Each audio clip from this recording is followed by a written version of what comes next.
ఎల్పీయు ప్లేస్మెంట్ల రికార్డులు సృష్టిస్తోంది. Final year student 2.5 కోట్ల ప్యాకేజ్ పొందుతున్నారు. 1700 మందికి పైగా ఎల్పీయు స్టూడెంట్స్ 10 లక్షల నుంచి 2.5 కోట్ల ప్యాకేజెస్ పొందారు.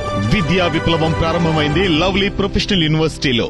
ఏం తమ్ముళ్ళు, సాయంత్రం 6 అయితే నేను గుర్తొస్తాను మీకు. మంచి బ్రాండ్లు తీసుకొస్తాను, మంచి నాణ్యమైన మద్యం పోస్తాను, మంచి కిక్ వస్తుంది, కల్లోకి నేను వస్తాను, ఏదైతే చెప్తారు చంద్రబాబు నాయుడు. అసలు మద్యమే వద్దురా బాబు అని ఎవరైనా అంటారు. తాకండి, ఆరోగ్యం పాడవుతుంది. ఏం సరే ఇది 254 బ్రాండ్లకు బ్రాండ్ అంబాసిడర్ చంద్రబాబు అన్నట్టు. అవి చూపించండి ప్రజలకు పాపం. ఏంటి సార్ ఈ బ్రాండ్లన్నీ? ఇక్కడ ఒక విషయం సార్, అంటే యువకుల మనస్సులో, అంటే యువకులు మాట్లాడేటటువంటి మాటలు కొన్ని విషయాలు నా ముందుకు వచ్చినాయి. వాళ్ళు ఒక అపోహలో ఉన్నారు. ఏంటంటే జగన్మోహన్ రెడ్డి గారు తీసుకొచ్చారు, జగన్మోహన్ రెడ్డి గారి వల్ల హెల్త్ పాడైంది కొంతమందిది అని చెప్పేసి ఒక విషయం వాళ్ళకి ఖచ్చితంగా చెప్పాలి. ఏంటంటే ఒక బ్రాండ్ కూడా జగన్మోహన్ రెడ్డి గారు తేలేదండి. డేట్లతో సహా మీరు ఎక్కడ చూడొచ్చు. ఒకటి. రెండో విషయము, ఇక్కడ డిస్టిలరీల గురించి ముఖ్యమైన విషయం మనం మాట్లాడుకోవాలి. ఒక్క డిస్టిలరీ కూడా జగన్మోహన్ రెడ్డి గారు పెంచలేదు, ఉన్న డిస్టిలరీలను పెట్టారు. కాకపోతే చంద్రబాబు నాయుడు గారు ఆపద్ధర్మ ముఖ్యమంత్రిగా ఉన్న సమయంలో కూడా ఆయనకి సంబంధించినటువంటి ఒక ముఖ్యమైన నాయకుడు అయ్యన్న పాత్రుడు గారికి ఒక డిస్టిలరీని ఎప్పుడు 2019 ఫిబ్రవరి 25 అప్పుడు ఎలక్షన్ సమయం కాబట్టి ఆ టైంలో కూడా, చివరి టైంలో కూడా ఒక డిస్టిలరీని అప్రూవ్ చేసి, ఏది ఆపద్ధర్మ ముఖ్యమంత్రిగా 1000 కోట్ల ఐఎంజీ భూములు గట్టబెట్టినట్టుగా ఇప్పుడు కూడా ఆపద్ధర్మ ముఖ్యమంత్రిగా ఇట్లాంటి బ్రాండ్లన్నీ తీసుకొచ్చారు. ఇక్కడ ముఖ్యమైన విషయం ఏంటంటే 20 డిస్టిలరీలు ఉన్నాయి ఆంధ్రప్రదేశ్లో. 20 డిస్టిలరీలలో ముఖ్యంగా టీడీపీ నాయకుల డిస్టిలరీలు చాలా ఎక్కువ ఉన్నాయి. అయ్యన్న పాత్రుడు కానివ్వండి, మన ఎవరు యనమల రామకృష్ణ గారి అంటే కుటుంబ సభ్యులు కానివ్వండి, నెక్స్ట్ ఆదికేశవ నాయుడు గారు కానివ్వండి, అది కాకుండా ఏంటి ఎస్పీవై రెడ్డి గారు. అంటే ఏం చెప్పాలనుకుంటున్నా అంటే కేవలం మభ్య పెట్టడానికి జగన్మోహన్ రెడ్డి అసలు తీసుకొచ్చింది మొత్తం చంద్రబాబు నాయుడు గారు, డిస్టిలరీలను తీసుకొచ్చింది మొత్తం చంద్రబాబు నాయుడు గారు. కానీ పచ్చ మీడియాని అడ్డం పెట్టుకుని జగన్మోహన్ రెడ్డి గారిని బద్నాం చేయడానికి వేరే ఏం లేదు. జగన్మోహన్ రెడ్డి తప్పు చేసిండు అనడానికి లేదు, జగన్మోహన్ రెడ్డి ఇచ్చేశారు అనడానికి లేదు. జగన్మోహన్ రెడ్డి గారు మేలు చేశారు ప్రజలకి. నరాలు పోయినాయి, కిడ్నీలు పోయినాయి అని నరాల బలహీనత రాతలు రాస్తే ఎట్లా? అదే చెప్తున్నాను సార్. ఇప్పుడు కిడ్నీలు పోయినాయని అన్నారు, ఏం తాగిపోయినాయి? ఆ బ్రాండ్ ఎవరు అప్రూవ్ చేశారు? ఎందుకు చేశారు? ఆ సమాధానం. ఎందుకంటే ప్రజల మనసుల్లో పచ్చ మీడియా అనేది అపోహల్ని సృష్టించింది సార్.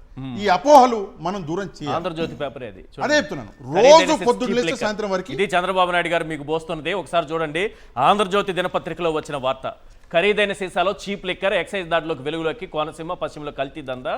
వీటికి మూతలు, లేబుళ్లు సొంతంగా తయారు చేసి మీకు అమ్మేస్తుంటే అవి తాగేసి ఆరోగ్యం పాడు చేసుకుని జగన్మోహన్ రెడ్డి గారి ప్రభుత్వంలో ఏవో అమ్మారని రాధాకృష్ణ గారు రాస్తారు. ఇదే రాధాకృష్ణ గారి పేపర్ లో వచ్చిన వార్త ఇది. అనకాపల్లిలో తెలుగుదేశం వాళ్ళు అమ్ముతుంటాను కదా, పారిశ్రామిక పట్టుకుంది.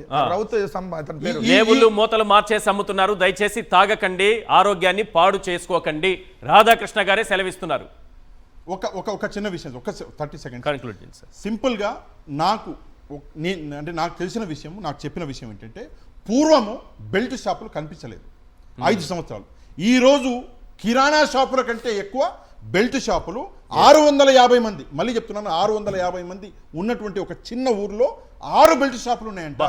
నాకు డైరెక్ట్గా ఆ ఊరి నుంచి ఒక వ్యక్తి ఫోన్ చేసి నాకు చెప్తున్నారు, సార్ 650 మంది మా ఊర్లో ఉంటే 6 బెల్ట్ షాపులు ఉన్నాయి. కిరాణా షాపులు మా దగ్గర 3 ఉన్నాయి, కిరాణా దుకాణాలు 3 ఉన్నాయి, కానీ బెల్ట్ షాపులు 6 ఉన్నాయి. సాయంత్రం అవ్వగానే ఒకటే పని సార్, కష్టపడి తీసుకొచ్చినటువంటి సంపాదన తీసుకురావడము, తీసుకొచ్చేసి మందు తాగడము, మందు తాగి సెక్యూరిటీ ఎంతలా ఆ ఊర్లో పాడైపోయింది అంటే మందు తాగిన తర్వాత మనిషికి ఏమి తెలియదు, ఏం మాట్లాడుతున్నాడో ఏం చేస్తున్నాడో తెలియదు. అందువలనే ఈ రోజు ఆడవాళ్ళ మీద కూడా అత్యాచారాలు పెరిగిపోయాయి. నరాలు నిలిపి, కిడ్నీలు, లివర్లు, చిదిమి ఇవన్నీ కూడా ఆ మద్యం తాగితే వచ్చేవి. రాధాకృష్ణ గారు రాసింది కరెక్టే. కాకపోతే ఇవన్నీ బ్రాండ్లు తెచ్చింది చంద్రబాబు నాయుడు గారు. అది కూడా మనం చూసుకోవాలి. లేబుళ్లు మార్చి అమ్ముతున్నారు. జాగ్రత్తగా ఉండండి. చంద్రబాబు నాయుడు గారి పాలనలో రాధాకృష్ణ గారు ఒక బయట పెట్టినటువంటి వాస్తవం. సమయం మీరు అన్నట్టు ఈ మద్యం తాగితేనేమో నరాలు చిదిమి, కిడ్నీలు చిదిమి అన్ని పాడైపోతాయి కదా, నరాలు తగిలి తీయని మత్తు ఉంది దాని కింద. తీయని మత్తు అని చెప్పి గంజాయికి సంబంధించి చూడండి సార్. అడ్డదారుల్లో గంజాయి అమ్మకాలు 2 తెలుగు రాష్ట్రాల్లో ప్రధానంగా నగరాల్లోని పలు పాన్ షాపులు, సిగరెట్ దుకాణాల్లో గంజాయి చాక్లెట్ల అమ్మకాలు విచ్చలవిడిగా సాగుతున్నాయి. మరి చంద్రబాబు నాయుడు గారు, హోంమంత్రి గారు, పవన్ కళ్యాణ్ గారు, అయ్యా మీరందరూ ఏం చేస్తున్నారు? పాన్ షాపుల్లో ఇక్కడ గంజాయి అమ్ముతుంటే చాక్లెట్ల రూపంలో, అంటే ఎంత స్థాయికి తీసుకెళ్ళి అంతర్జాతీయ స్థాయి అంటాడు కదా చంద్రబాబు నాయుడు గారు అమరావతిని. ఇది ఇప్పుడు ఆంధ్రప్రదేశ్ ఎలా తీసుకెళ్లాడు చూడండి. రైట్.